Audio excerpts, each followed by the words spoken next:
اول مره يشارك في تاريخه في بطوله افريقيا. ضربات الجزاء هنا كانت طويله جدا، والبطوله هنا مختلفه تماما. كان من المنتخبات اللي ما خدتش افريقيا ولا مره في تاريخه. بس المفاجاه كانت اكبر بعد كده. السلام عليكم. النهارده جايين نتكلم عن حلقه مهمه، وهي حلقه الحصان الاسود. الحصان الاسود في بطوله افريقيا في الكان. طيب خلينا نتكلم بطريقه تانية احسن برضو. في الاول اصلا محتاجين نعرف ايه فكرتك او فكره اي حد. ايه اللي بيجي في دماغك اول ما بتقول فكره الحصان الاسود؟ ايه اول حاجه بتيجي في دماغك؟ الحصان الاسود بالنسبه لي فريق هو بعيد تماما عن كل التوقعات، فريق ضعيف اصلا، مش مرشح اصلا للبطوله، مش فريق كبير، مش منتخب كبير. ودخل البطوله وقدم فيها اداء قوي، قدم فيها نتائج كويسه، وصل لدور كبير في البطوله. بغض النظر كسب البطوله او ما كسبهاش، وصل فاينل ما وصلش، ولكن هو ستيل فريق او منتخب خارج كل توقعات الناس، فبالتالي هو بقى الحصان الاسود للبطوله الفلانيه. طيب بص، انا ممكن اقول لك على فكرتي انا شخصيا عن فكره الحصان الاسود. يعني الحصان الاسود بالنسبه لي اقرب من فكره الشخص المستضعف شويه، او اللي انت شايفه ضعيف وان هو غير مؤهل لكل حاجه. هو على جنب قوي، انت عارف ان هو هيخش يخسر حاجه او هو مش مؤهل لحاجه معينه، وبعد كده خلاص بتلاقي مره واحده ان هو لاعب دور البطوله. هنا هبعد شويه عن فكره الكوره، تمام، وهنمسك شويه في حته السيكولوجيا نفسها، السيكولوجيا نفسها او السيكولوجيك، علم النفس الشخصيه جوه. فكره ان انت بتتكلم في ان انت بتشجع حد اللي هو الحصان الاسود، او ان احنا كشخصيا بنشجع الحصان الاسود، هي فكره نابعه من ان انت شايف ان انت ممكن تكون انت شخصيا بتلعب دور جانبي، انت بتلعب دور بطل مساعد في الحياه عموما في ايا كان. فانت بتشوف ان انت برضه مش بطل، انت شخص الى حد ما طبيعي عادي، احمد العادي اللي بيعيش حياته، بيشتغل، بيروح عنده حياه، بيحاول يتجوز، فهو حياته عاديه. بتشوفها اكتر في فكره المسلسلات الدراما في رمضان. معظم الابطال، تمام، انت تتفرج على مسلسلات دايما اكتر حد بيتبنى الفكره دي هو مثلا محمد رمضان، احمد العوضي، الناس دي. انت شايف شخص هو ما بيعملش حاجه، ان هو مثلا طول المسلسل هو شخص في حاله مستضعف، هو شخص جانبي قوي، بتتبور حواليه فكره ان هو مش تقيل قوي موجود، ومره واحده هو المستضعف اللي انت شايفه ده قدام التقيل، لا مره واحده بيعلى وبينطح وش بوش ويخش فيه، وانت بتبقى بتشجع الشخص المستضعف ده لانك حاسس ان انت زيه، انت الشخص ده.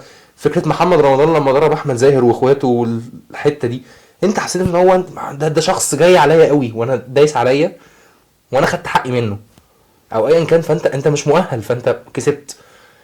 هنا بقى هي بالظبط فكره دلوقتي ما بقاش في فكره المستضعف قوي، لان احنا اخر كام نسخه من البطوله شايفين ان مفيش، ان الفرق بقت تقيله شويه، كلها الفرق قويه، كلها بقت بتأدي اداء قريب، واداء قوي مش اداء اللعيبه ضعيف. كلها بتلعب في اوروبا، ما بقاش يلعبوا في افريقيا. انت النهارده مثلا الكونغو الديمقراطيه بتلعب السنغال في افريقيا. الكونغو الديمقراطيه افضل لاعب في افريقيا فينسون مايلي اللي هو لاعب بيراميدز الحالي، نازل بديل في الدقيقه حاجه و60 هو مش افضل لاعب في افريقيا، هو افضل لاعب في افريقيا، افضل لاعب في افريقيا القاره الافريقيه ماشي. مش يعني انت برضو المفروض ان هو حد تقيل مش حد ضعيف، ده نازل بديل. انت عندك السكواد بتاع الكونغو الديمقراطيه تقيل جدا، بيناطح ناس كتير. الكونغو الديمقراطيه دي من كام سنه انت لو كانت نزل في مجموعتك انت كنت هتتبسط جدا، انت كمصر وانت شايف لعيبتك انت بتلعب بمين، فانت هتتبسط جدا. ما بقتش هي فريق فعلا مش قوي، ضعيف، خارج التوقعات بقى. بالظبط. غير الكونغو الديمقراطيه الفرق كلها بقت كده، الفرق كلها بقت كده. بس ممكن نتكلم عن فكره ودينا شفنا امبارح مثلا المغرب ومالي، شفت مالي عملت ايه قدام المغرب. المغرب رابع العالم، رابع العالم والبطوله على ارضها، وفريق قوي، وكله مرشح المغرب ان هي تكسب البطوله. بالظبط، وانها مش تخسر ولا ماتش. فده يعني ده في حد ذاته يهد اي منتخب هيلاعب المغرب. لا الفتره الاخيره الكان لا بقت بطوله عالميه. انت بتحب تشجع، شفت مبابي جاي يتفرج على المغرب، شفت عثمان ديمبلي، شفت زين الدين زيدان جاي يتفرج على لوكا زيدان وهو بيلعب مع الجزائر. لوكا زيدان اختار الجزائر ما اختارش فرنسا، وده قالوا ان هو عشان فكره ان جده شجعه عموما، يعني ان هو يشجع يدوس اكتر في حته ان هو يبقى جزائري، او ان هو يتمسك بالهويه الجزائريه اكتر من الحاجه الفرنسا. ده طبعا تحيه لاهل الجزائر كلها.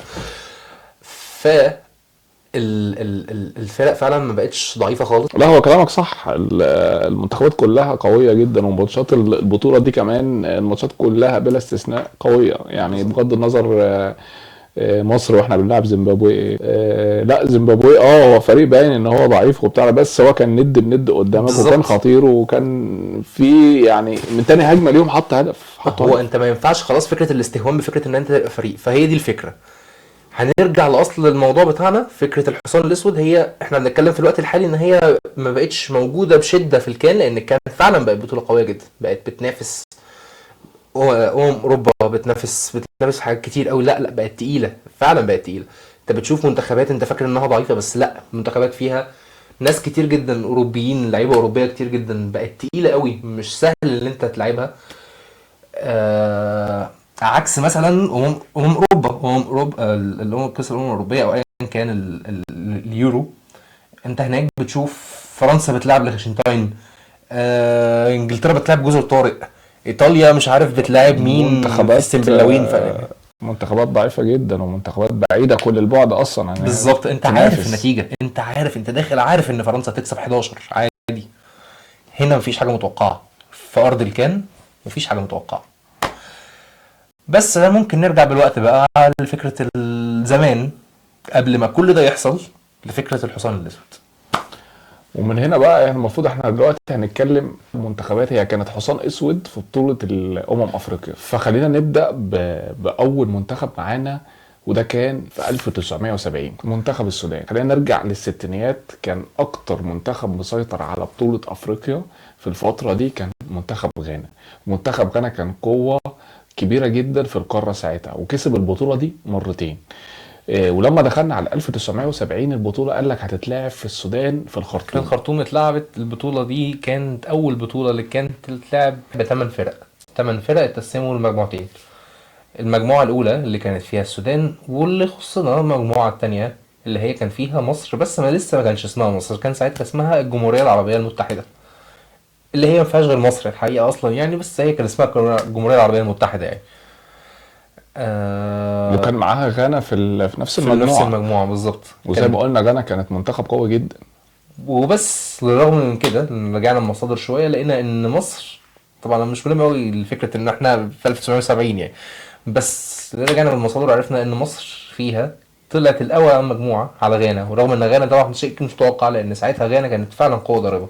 غانا كانت بتخش اي بطوله بتكسبها بكل سهوله، لانها بلاك ستارز كانوا عاملين حفله على الكان في الفتره دي. ف... فدي كانت الى حد ما اصلا شبه مفاجاه ان مصر كانت تطلع الاول في المجموعه، بس المفاجاه كانت اكبر بعد كده. وهي ان السودان منتخب مش قوي في القارة بالظبط. ما افريقيا. حدش متوقع منه حاجه كبيره قوي برضو يعني، انت مش بالظبط. متوقع منه ان يطلع منه لعب كوره تقيل، او ان هو يكسب بطوله، او حتى يطلع تاني. بالظبط، ولكن هو مع في المجموعة بتاعته قدر يطلع مركز تاني. هو في مركز تاني لان هو كان معاه فرقه قويه جدا جدا جدا جدا في الكان في الوقت ده، وهو ساحل العاج. كوتيفوار ستيل من زمان لحد النهارده، كوتيفوار فرقه تقيله جدا. السودان لعبت الكوتيفوار في الراوند 2 وخسرت 1-0 في الدقيقه 89. ف... فصعدت تاني، بس حققت الانجاز وصعدت.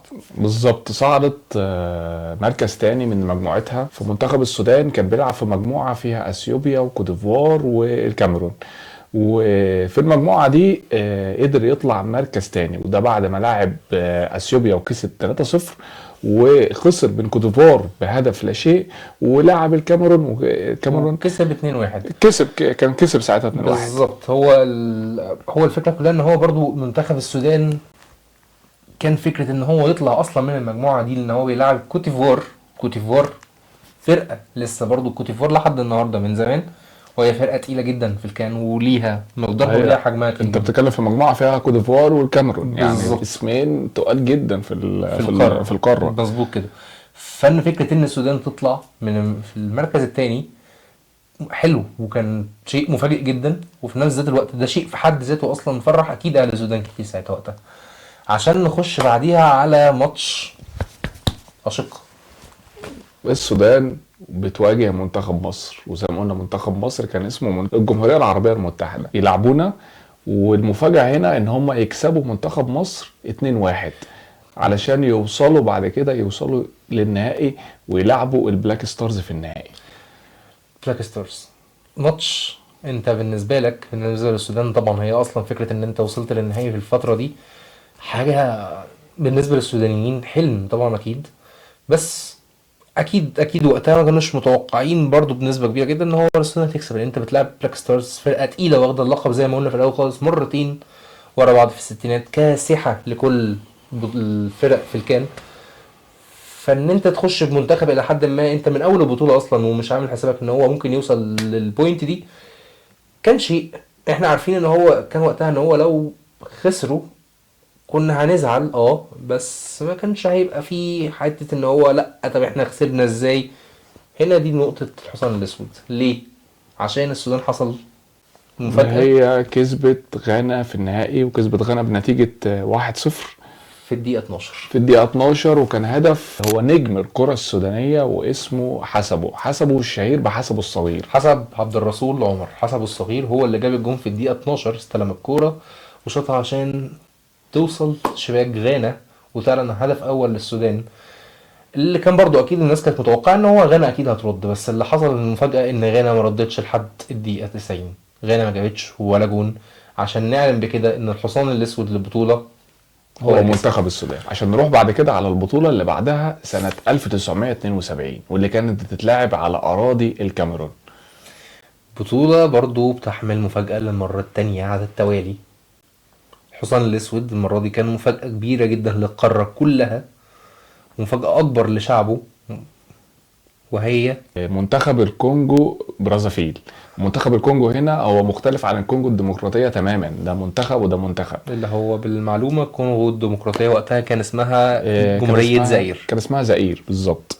فالكونجو طبعا فريق منتخب امكانياته محدوده، منتخب صغير ملوش اسم في القاره، ولكن هو كان بيشارك في البطوله دي وقتها. معظم لعيبه الكونغو برازافيل وقتها كانوا حسب برضه لما دورنا في المصادر كانوا اصلا بيشتغلوا شغلانات تانية جنب فكره الكوره، لان في الوقت ده خلينا معترفين ان في الوقت ده في السبعينيات او في الستينات الثمانينات لحد اخر الثمانينات كانت فكره ان لعيبه الكوره هي مش شغل قوي يعتمد عليه بالنسبه للمنتخبات الضعيفه اللي زي كده، او ان هو برضو مش بتنافس قوي، فمش ده الشغل، فهم كانوا شغالين شغلانات تانية. فانت ممكن تتوقع ايه من منتخب لعيبته مش لعيبه محترفه، هي لعيبه ممكن يكون هو الشخص اللي شغال تحت بيتك في مهنه ايا كانت ايه هي، هو الشخص ده اللي بيلعب كوره، فانت تتوقع منه ايه ممكن يبقى وصل اخره فين.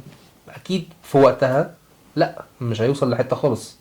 بس لكن كانت المفاجأة في حاجة تانية ان هو دخل دور المجموعات، والمجموعة بتاعته كان فيها المغرب وزائر اللي هي الكونجو الديمقراطيه والسودان. حاملة اللقب. الكونجو يلاعب المغرب وتتعادل 1-1، وبعد كده يدخلوا ماتش مع زائر عشان يخسروا 2-0، ويلعبوا الماتش الثالث ليهم قدام السودان اللي كان كسب البطوله اللي فاتت، الحصان الاسود البطوله اللي فاتت بالظبط، ويكسبوهم 4-2 ويصعدوا بعد كده عشان يلعبوا نص النهائي مع الكاميرون صاحبة الارض.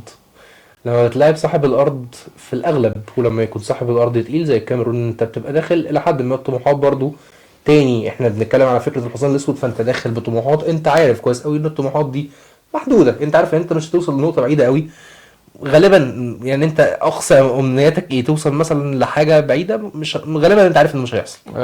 بالنسبه للمنتخب الكونجو كده حاجه بعيده كونغو اصلا. برازافيل احنا بنتكلم ان هو لسه كنا بنقول لعيبته لسه مش لعيبه محترفه، لعيبه ضعيفه يعني.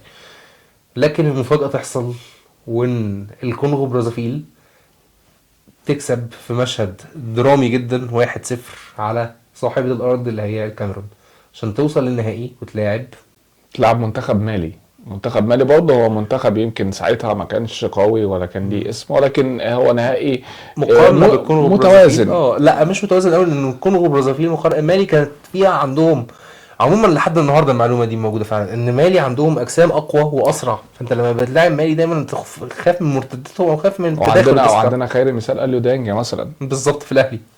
انت عارف كويس جدا ان هم اجسامهم اقوى بكتير، اسرع منك بشويه حلوين جدا، لان هم متعودين على البيئه الحاره او ايا كان اللي هيحصل، فهم اسرع اقوى وده اللي حصل فعلا في ماتش النهائي، ان هم فعلا مالي كانت اسرع واقوى من الكونغو وبرازيل، بس الكونغو وبرازيل كان عندها رد. فالكونجو ساعتها لعبت ماتش قوي قدام مالي عشان يكسبوا النهائي دوت بنتيجة 3-2. الماتش كان مليان اهداف، ولكن الكونجو قدر ان هو يحسم الماتش ده بثلاث اهداف مقابل هدفين ويكسب البطولة، ويبقى هو الحصان الاسود في البطولة دي. وتخيل معايا ان انت دلوقتي مواطن في الكونغو وبرازيل، منتخبك بيلعب قدامك وشايف ان هو منتخب ضعيف، واللعيبه نفسها داخله بطموحات قليله جدا، ان هي قليله الحيله ومش هتعرف تكسب في البطوله دي، او ان هي حتى هتعمل اداء في البطوله دي. وعايزك تتخيل في اللحظه دي، حط نفسك في المكان ده، ان انت واقف في لحظه التتويج بعد ما كل الناس بصيت لك وقالت لك انت مش هتوصل، واقف بتتوج وبترفع الكاس الكاد لاول مره في تاريخ بلدك الضعيفه الى حد ما نسبيا قدام منتخبات افريقيا كلها، وانت بتنهار من البكا. وده اللي حصل للاعيب الكونغو البرازيل، اللي حصل لشعب الكونغو البرازيل وقته، لان هو كان شعب لحد ما برضو مش غني كفايه ان هو، وما عندوش اسباب كتير يفرح بيها، هو لسه خارج من استعمار. فهو وصل لنقطه ان هو اخيرا ممكن يفرح بحاجه شديده. في اللحظات دي انت بتدور فعلا على سبب الفرحه، ده ممكن شيء يخليك تبكي بشده في طيب الفتره دي. ونروح للبطولة اللي بعدها، واللي كانت سنة 1982، واللي كانت بتتلعب على الأراضي الليبية. فمنتخب ليبيا كان هو مستضيف البطولة.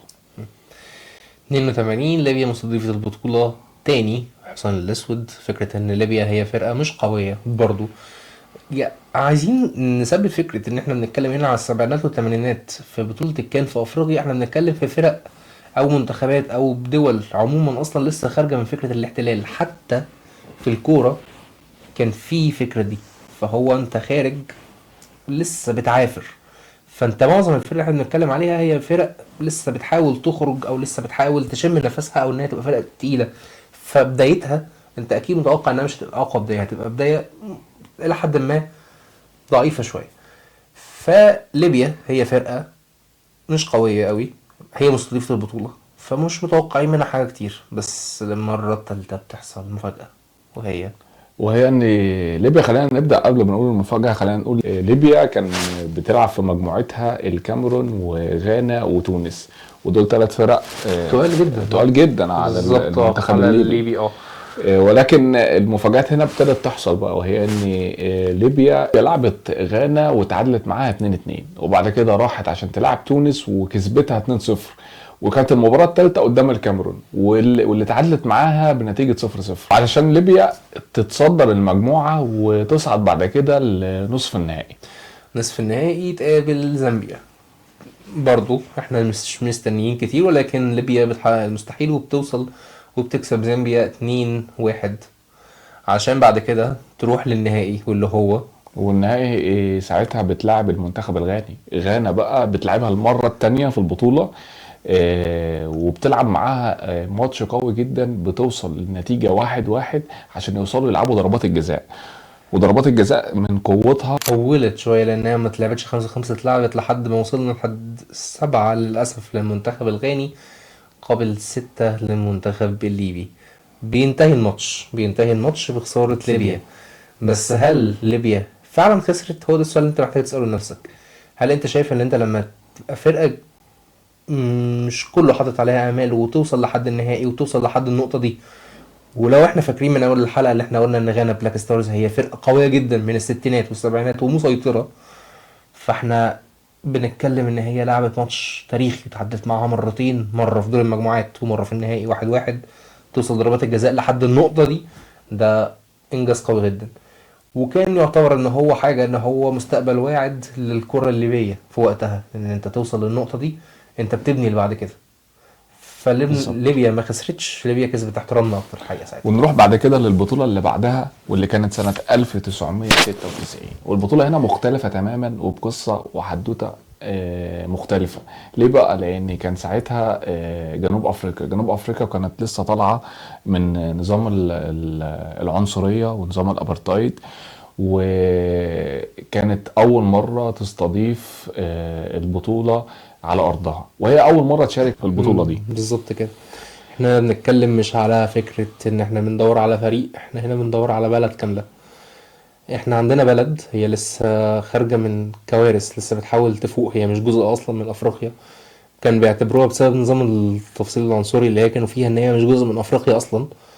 فاحنا هنا بنحاول ندور على هوية جديدة، وعشان ندور على الهوية الجديدة دي انت محتاج فكرة تمشي وراها، او محتاج حاجة توحدك.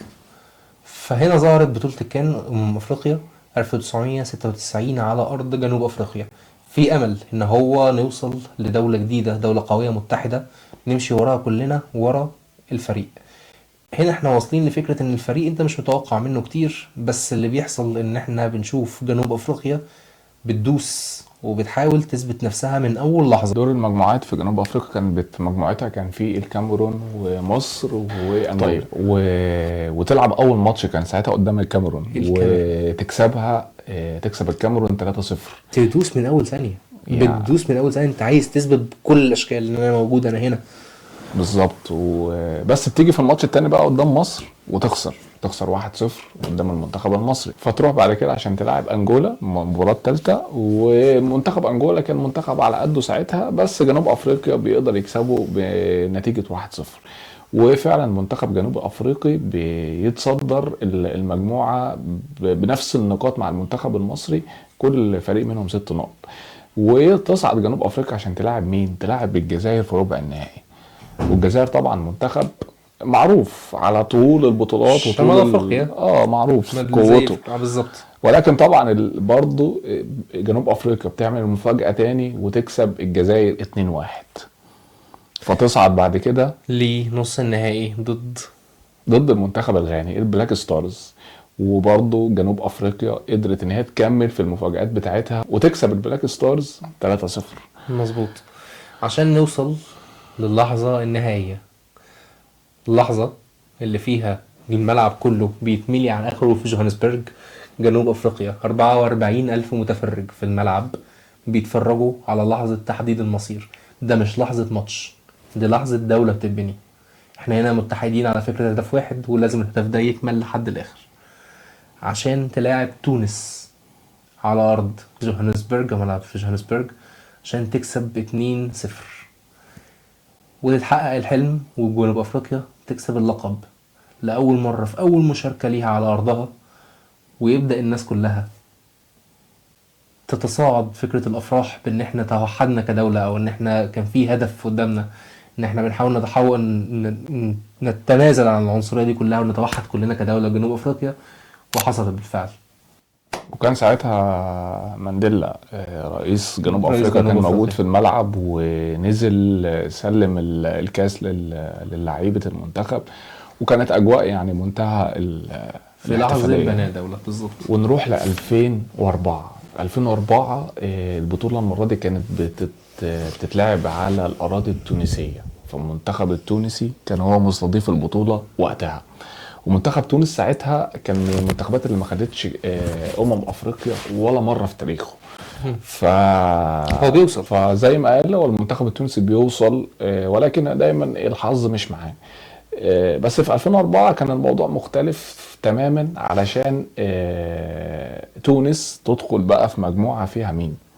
المجموعة التونسية المرة دي كان فيها رواندا، فيها كونغو الديمقراطية، وفيها غينيا. مجموعة إلى حد ما متوازنة، مش هنقول إنها هي صعبة على المنتخب التونسي. المنتخب التونسي برضو منتخب قوي مش ضعيف. زي ما قلت بالظبط، هي فكرة إن هو مش دايما عنده عقدة للأسف إن هو مش عارف يكسب البطولة رغم وصوله لمراحل بعيدة ووصل النهائي كذا مرة. فهنا بنلاقي إن تونس دخلت ضد رواندا كسبت 2-1 في أول دور. الدور التاني دخلت ضد الكونغو الديمقراطية كسبت 3-0 عشان في الدورة الثالثة أو الدور الثالث تتعادل 1-1 مع غينيا وتتأهل أول في مجموعتها، عشان بعد كده نروح لربع النهائي ضد وربع النهائي ساعتها لعبت السنغال، وقدرت ان هي تكسب 1-0 وتصعد لنص النهائي. نص النهائي. هنا ماتش هيبقى مش ضعيف، ماتش متوازن عشان بيخلص 1-1 عشان نلجأ لضربات الجزاء في الآخر.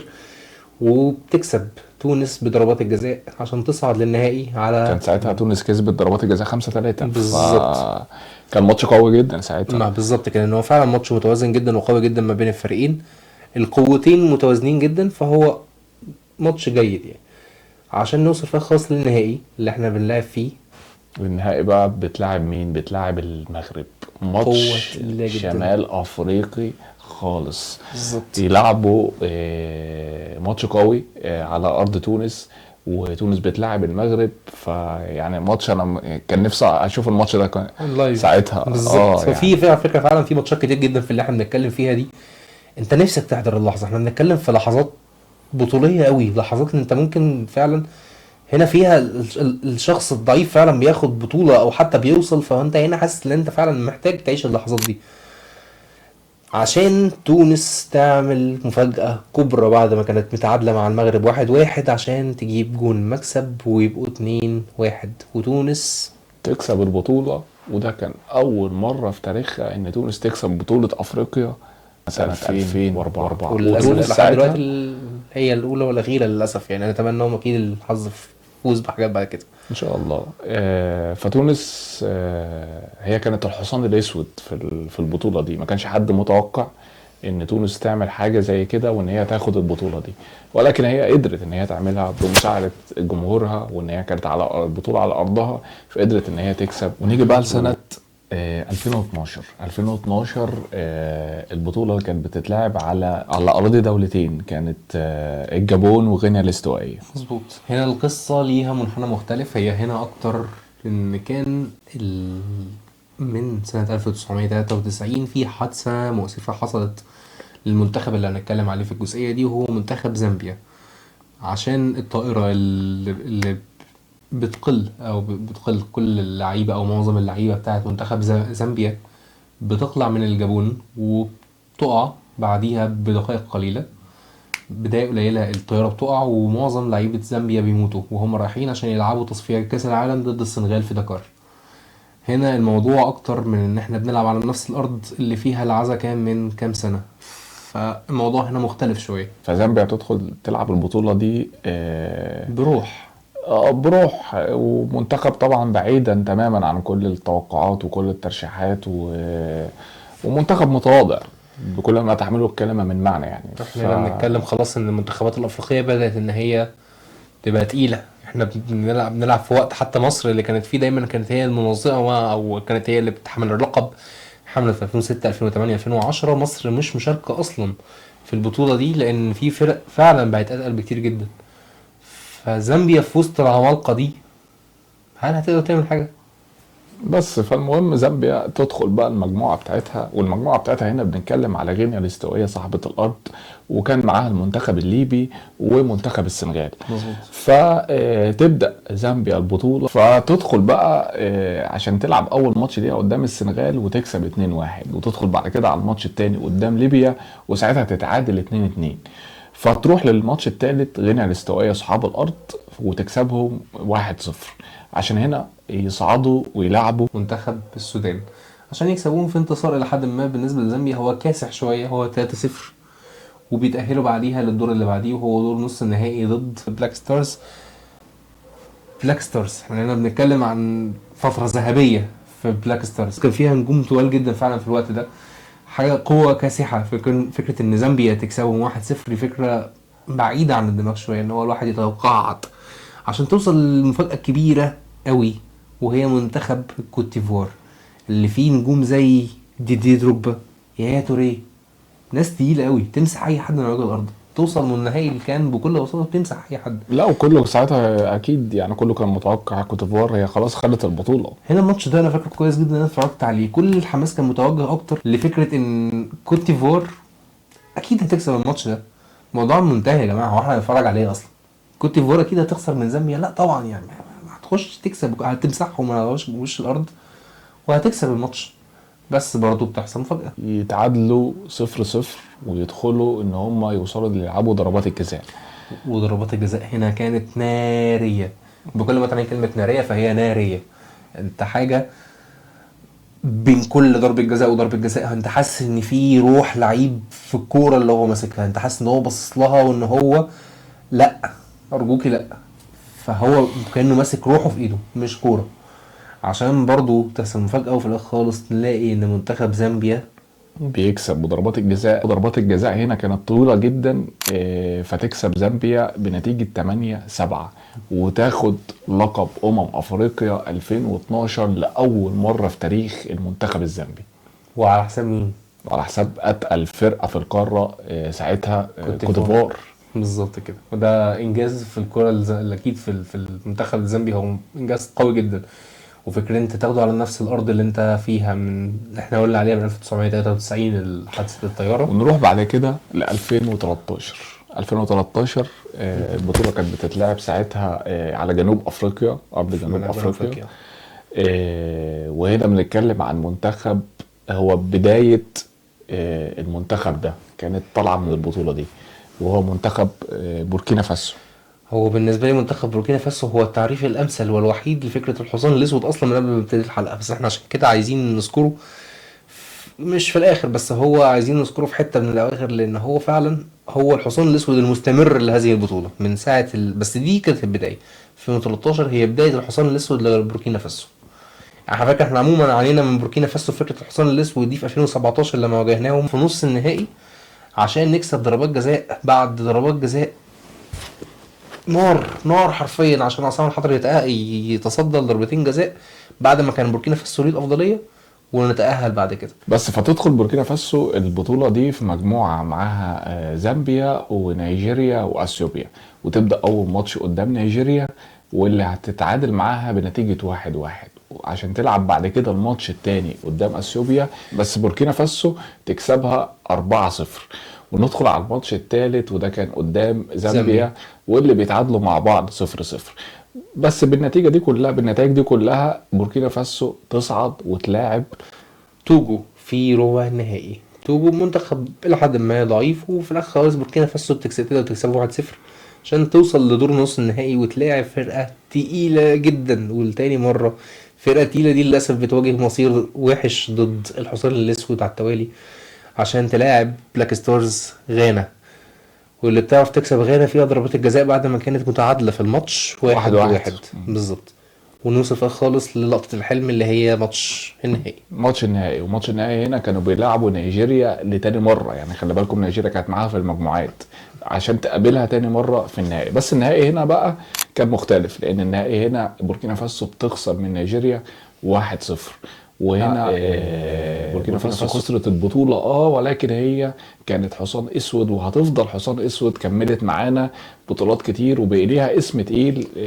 وبوركينا فاسو بقى من المنتخبات اللي بيتخاف منه في افريقيا لحد النهارده. انت بتشوف منتخب بوركينا فاسو بعد الدقيقه 90 بيجيب جونين وبيكسب الماتش بعد ما كان خسران ضد غينيا الاستوائيه.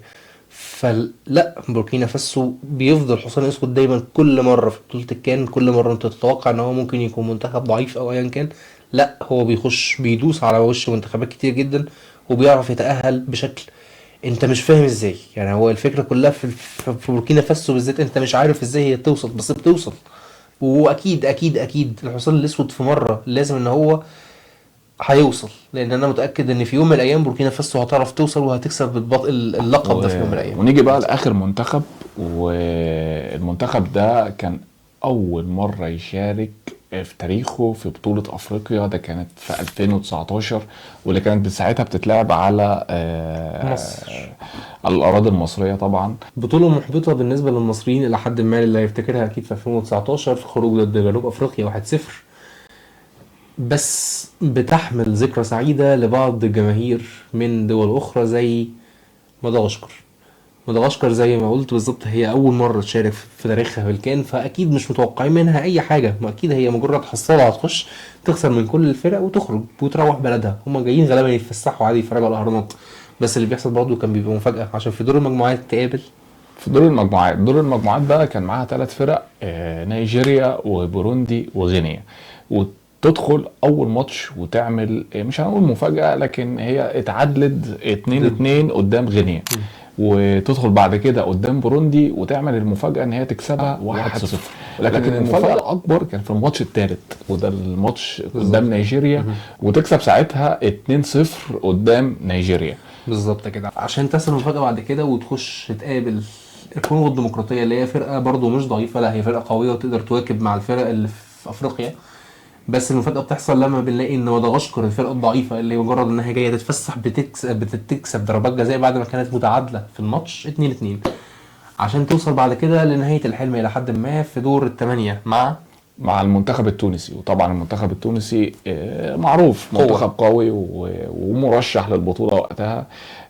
فيقدر ان هو يطلع مدغشقر بنتيجة 3-0. بس هي الفكرة هنا ان مدغشقر اوريدي اول مرة بتشارك في تاريخها، واول مرة بتعمل الانجازات دي وتكسب نيجيريا وتصعد مجموعتها تبقى متصدرة المجموعة. فحبينا ان هي تكون الحصان الاسود بتاع البطولة دي ونجيب اسمها في البطولة دي يعني. ودي كانت نهاية قائمتنا لفكرة الحصان الأسود في الكان لحد دلوقتي. أكيد في تاني ممكن يكون في التاريخ احنا ما ذكرناهوش، طبعا ممكن يبقى فيه، بس احنا عايزين نعرف برضه هو الفكرة هو مخبلنا ايه الكان أكتر. هل الكان انتهى عند فكرة الحصان الأسود عند كده؟ هل دي نهاية فكرة الحصان الأسود مع ظهور كل القوة الكاسحة لكل فرق الكان دلوقتي؟ ولا لسه ممكن يطلع لنا فرقة أفريقية مرة تانية نلاقيها مرة واحدة وصلت للنهائي أو وصلت وإن هي بتناطح في فرق قوية جدا دلوقتي بقت قادرة إنها تخش الملعب تكسب مجرد الاسم بس؟ انت انا بالنسبه لي انا شايف ان كل المنتخبات الافريقيه دلوقتي زي بعض، واعتقد ان يعني الحصان الاسود في افريقيا مش مستبعد. ولكن الفكره برضو ان ايه، المنتخبات دلوقتي كلها نفس القوه نفس الاداء. خلاص دلوقتي كل الماتشات بقت قويه. فيمكن مش هنتفاجئ قوي ان لو مظبوط. منتخب افريقي قدر يوصل ويحقق انجازات في اي بطوله من البطولات اللي جايه. واحنا هنبدأ نلاحظ برضو من القائمة بتاعتنا شوية ان معظم الفرق اللي احنا بنتكلم عليها كانت في فترة الستينات السبعينات الثمانينات. كانت لسه فكرة ان القوة الافريقية بتبدأ تنشأ واحدة واحدة. هي فكرة ان افريقيا ما عندهاش فرق قوية، لسه معظم الدول خارجة من الاستعمار او ان هي بتحاول تفوق من اللي كانت فيه، زي جنوب افريقيا لما ذكرناه في 1996. فدلوقتي خلاص الدول الافريقيه بقت مور ستيبل، بقت عارفه تقف على رجلها، بقت عارفه يبقى عندها فرق، بقت عارفه يبقى عندها محترفين بره بيلعبوا في اوروبا. بنتفرج ان معظم اللعيبه اللي في الدول الافريقيه لما تتفرج وتسمع في الماتش يقول لك اللعيب ده بيلعب في المانيا، بيلعب في فرنسا، بيلعب في ايطاليا، بيلعب في انجلترا، بيلعب في اسبانيا. دايما بتسمع ان في لعيبه بقت تقيله جدا، بقت تشوف ان اللعيبه دي بتلعب في افريقيا عادي جدا مش زي الاول. مش كلها فرق محليه، مش كلها احنا بنلعب بنسمع في لعيب من القطن الكاميروني او ايا كان، لا بقى يلعبوا في فرق تقيله دلوقتي. حتى مصر فيها عندنا محمد صلاح، عندنا عمر مرموش، عندنا مصطفى محمد، وعندنا ناس تانية لسه هتروح قدام. فاحنا هل الكان هيخرج ناس تانية ولا انتهت لحد كده رحلتنا مع فكرة الحصان الاسود؟ فاتمنى ان تكون الحلقه عجبتكم، وعايزكم تقولوا لي في الكومنتات لو حابين نكرر حلقه زي كده تاني. قولوا لي تحت واكتبوا لي تحت في الكومنتات، وما تنسوش تعملوا لايك وشير وسبسكرايب، واستنونا في حلقات جايه كتير.